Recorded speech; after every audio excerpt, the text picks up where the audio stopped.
Well, these are very welcome inflation numbers. They are a powerful demonstration of the progress that Australians have made together in the fight against inflation. These numbers represent remarkable, outstanding progress. When you consider that when we came to office, headline inflation was 3 times higher than what it is in these numbers today. What we've seen today is quarterly inflation, monthly inflation, headline and trimmed mean, goods and services inflation all come down. This is the lowest inflation in almost 4 years. These are very pleasing, very welcome, absolutely outstanding inflation numbers when you consider how far Australians have come together in this defining fight against inflation. And when we came to office, inflation was much higher and it was absolutely galloping. And in the course of the last 3 years, we've been able to get headline inflation at the very bottom of the Reserve Bank's target range. We've also got trimmed mean inflation in the Reserve Bank's target range as well. Monthly inflation has come in below the Reserve Bank's 2 to 3% target range as well at 1.9%. So we are really encouraged by these numbers. These are outstanding numbers in the context of the recent history of inflation in this country, much higher and rising when we came to office, much lower and falling now. Now, all the more remarkable when you remember that while inflation across all of these measures is falling in Australia, inflation is going up in the US, the UK, Canada and New Zealand. We've seen in their most recent data that inflation is going up in those comparable countries. In Australia, inflation is going down. And all the more remarkable still when you consider that we've made this stunning progress in the fight against inflation at the same time as we've kept unemployment low, we've got real wages growing again. We've already seen 2 interest rate cuts this year because the Reserve Bank has had the confidence to cut rates because inflation has come down so substantially. Inflation has come down in a substantial way and now in a sustained way at the very bottom of the Reserve Bank's target range. That's a very, very good development, and that's why we're very pleased with the numbers that we saw come from the ABS a short time ago. Treasurer, how much do you attribute this turnaround in inflation to what the RBA does, and how much do you attribute to what your government rebates and so forth have done? And can I ask, do you back your government to get as much of an improvement in productivity as you've seen in inflation? Well, first of all, whether it's the Reserve Bank or the government, we've got different responsibilities, but we've had the same objective. And we've been able to make this stunning progress on inflation together as a consequence of those shared objectives. Now, our cost of living help has played an important role in taking some of the sting out of prices, whether it's early childhood, whether it's rent assistance, whether it's the energy rebates, but we've provided that in the most responsible way that we can in the context of a budget which is more than $200 billion stronger than the budget that we inherited 3 years ago. So the cost of living help has been important, and we're rolling out more this month. Responsible economic management has been a defining feature of this government, and that's meant that we have played a helpful role in the fight against inflation, and you see that progress in these numbers today. The Reserve Bank has taken its decisions independently, cut rates already twice this year. We know that higher interest rates over the course of the last few years, ever since they started going up under the previous government, we know that's put pressure on people. We know that the rate relief that's been delivered this year already has been welcome. And we know that by working with the Reserve Bank, with responsible budgeting and cost of living help, we've been able to make this progress today. Now, when it comes to productivity, I've said on a number of occasions that if there was some switch that you could flick to make our economy all of a sudden much more productive, somebody would have flicked it already. When it comes to productivity, as the Productivity Commission Chair has said, we need to come at this from a range of fronts. Progress will be made over time. It's a challenge in our economy that has developed over the last couple of decades, not just the last couple of years, and so it will take time to make meaningful progress there as well. We've got a big agenda on productivity, skills, technology, the energy transformation and competition policy, but the Economic Reform Roundtable is all about trying to build consensus on the next steps.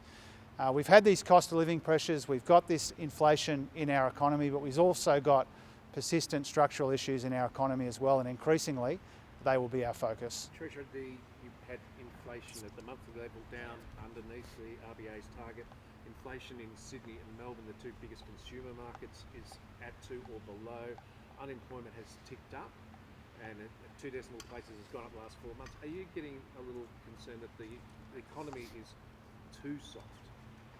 Well, first of all, inflation is down across the board, and that's why we're so pleased with these numbers today. And we've been able to make this stunning progress on inflation at the same time as we still have unemployment in the low 4s. No major advanced economy has achieved what Australia has. Inflation in the low 2s, unemployment in the low 4s, 3 years of continuous economic growth. Now, of course, as we've expected, there has been some softening in the labour market. I think that's an inevitable consequence of a period of higher interest rates combined with global economic uncertainty and some of the other issues playing out in our economy. I don't want to engage in anything which sounds like or could be confused with second guessing the decisions taken independently by the Reserve Bank. I think it's been clear for some time in the growth figures and in the softening around the edges of the labour market that growth in our economy is subdued. And so when the Reserve Bank meets and when the government sits down with other participants in the Economic Reform Roundtable, we will factor in the fact that growth has been subdued, it has been soft. The unemployment rate has ticked up a little, but it's still on average the lowest it's been for any government in the last 50 years. These are the sorts of things that we weigh up as we increasingly focus on the bigger long-term structural issues in our economy as well. One other sort of productivity-related issue, the Secretary of the Health Department, Blair Chalmers, made some sort of strong comments about what is it, my words, here's an imbalance in work from home. There's only 22% of the staff turn up. And he says he's got concerns about short-term productivity, but more serious concerns about the longer-term ability of the department to function unless there's a rebalance. Did Stephen Kennedy ever raise similar concerns with you in Treasury, or do you have a sympathy at least for the points of view by comments? Oh, those issues haven't been raised with me. Obviously, I saw your report yesterday about Blair Comley's comments. I think done right, work from home can be an important way that we get the flexibility that we need in our labour market to attract people to make a contribution in an economy which is more productive. I know there's a range of views about that, and we're not the sort of government which tries to clamp down on people who have different views about those sorts of things, but my view is that work from home is a force for good in our economy. We see in our own communities, in our own local economies, people able to work in more flexible ways to make a contribution to the economy, the sorts of people that will help us make our economy more productive. So I'm a supporter of work from home. We'll go to Ron because he was here first, then we'll go to Tom, who was in the line at Aussies. Treasurer, there's been an abundance of talk about slashing red tape and regulation. You've obviously gone to the regulators and said, give us some ideas. Joe Longo last month, though, said it's not quite that simple. He suggested that you actually establish a standing task force with business, with policymakers, with regulators to tackle ideas, iteratively, a couple of big things at a time. Is that something you're open to? Well, first of all, nobody's pretending it's simple.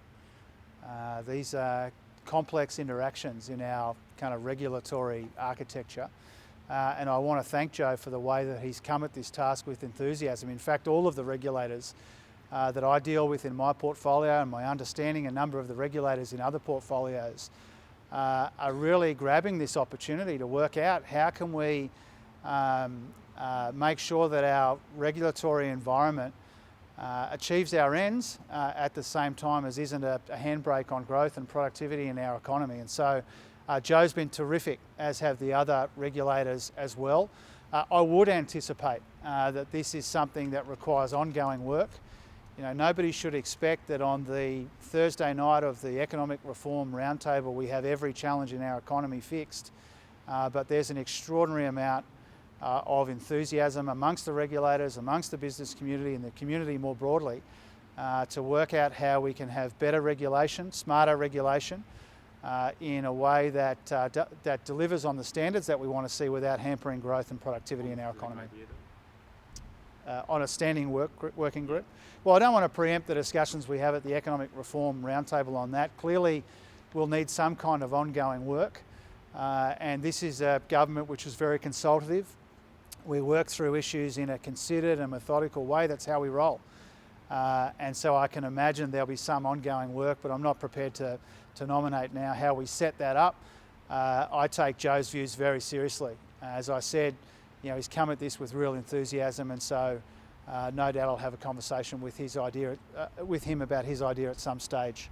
Treasurer, on the roundtable, we've heard a little bit from both business and unions this week about some of their priorities heading in. You talk about consensus. It's clear the business groups are a little wary after the Jobs and Skills Summit about whether there can be consensus. They're obviously a fair way apart on AI. Where do you see opportunities for consensus between those two groups in particular? Well, I mean, first of all, nobody pretends that there is a unanimous view about every element of our economy or how we confront these economic challenges together. Now, the easiest way not to build consensus is not to try to. But what we're trying to do here is we're bringing people together. We recognise that there are different views and different ideas. That's a good thing in a country like ours. We should be able to grapple with our differences and tease out our differences and try and work out if common ground exists, and if so, where, and how we can move forward together. So I welcome the contributions made on all sides, from unions, from business, from the community more broadly. At last count, I think I had about 800 submissions for this as part of this effort. I see that as a really good thing. I'm not naive enough to pretend that we say that we'll bring people together in the cabinet room and all of a sudden everyone will have a unanimous view about everything. That would be pointless. So let's see what we can do by bringing people together, working out where the differences are, working out where the common ground is, and trying to build consensus. Our economic challenges are considerable. We've made really good progress on this cyclical challenge, inflation. The numbers today bear that out. But we've got some persistent structural issues in our economy as well. They haven't just shown up in the last couple of years. They've been persistent in lots of ways for the last couple of decades. And so we believe that the best way to make progress on these big persistent structural issues in our economy is together if we can. And if people have got disagreements and those disagreements endure, so be it. I think there will be enough areas where we can find some common ground and move forward together. Might just take two more questions, yourself and then Pat, and then we better get going. I think there's going to be a vote soon too. Treasurer, I wanted to put to you some comments that were made at the Labor Government's tax reform roundtable on Friday.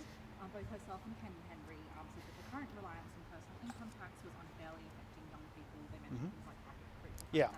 They're paying more tax, they're trying to also pay off their debt against the housing market. Is that a personal opinion that you share? And is this an area where you would like to see more reform following the roundtable? Yeah, a couple of things about that. I mean, first of all, I really welcome the constructive way that Allegra Spender and other members of the crossbench have come at this. I think the opposition, frankly, could learn from the constructive way that Allegra and others have come at it. So I welcome that. Again, there will be all kinds of ideas expressed. Some of those views the government will share, some they won't. It's a good thing. Same as in response to Tom's question a moment ago, it's a good thing that people have got avenues and opportunities to express those views. Both Allegra and Ken will be core participants at the Economic Reform Roundtable, and we expect them to express those kinds of views. I think that there is an intergenerational issue in our economy, and I think about it primarily through the prism of the kind of intergenerational disadvantage that I see in communities like the one that I represent. In many ways, my reason for being is to make sure that we can grow the economy in a way that more people can share in the benefits. So I take those intergenerational challenges seriously. Now, a couple of those areas that you mentioned are really central to our economic plan. The intergenerational challenge is why we're investing so much time and money in building more homes. It's why we're passing legislation to give students and graduates student debt relief. It's motivated so many of the things that we've already done. But I think the intergenerational challenge will be a central consideration of the Economic Reform Roundtable. I personally see that as a good thing. And whether I agree with the specific proposals put forward by Allegra or Ken or others, I think it is one of the most important prisms through which we can see the challenge, the structural challenges in our economy. Last one from Pat, then we're done. Treasurer, the economy started pretty weakly at the start of the year. And now we've had inflation, it's down 2.1, 1.9 on the monthly measure. How worried are you that this is a sign that the economy is proving weaker than anticipated? Are you worried that looking ahead, we also might have a weaker than anticipated economy as well? Well, the economy is softer than we would like, and growth was subdued in those last quarterly numbers, really quite weak, as you rightly identify in your question. We have had some softening around the edges of the labour market, even though the unemployment rate has averaged lower than any other government the last 50 years. And so clearly there are our economy is not growing as quickly as we would like. That's a combination of things. I think a period of higher interest rates is playing a role there. Global uncertainty is playing a role there. These cost of living pressures, which have been a feature of the economy for the last 3 or 4 years, all of that is playing a role. And so we are attentive to those cyclical issues, weaker growth, getting on top of inflation, but we're also increasingly focused on the bigger structural issues. Productivity, growth in our economy, the intergenerational challenge will increasingly be our focus. We need to get the economy growing quicker, in a more sustainable way. We've got a big agenda that we're rolling out, but we're interested in working out next steps, building consensus around that where we can. I've got to go vote. Thanks very much, everyone.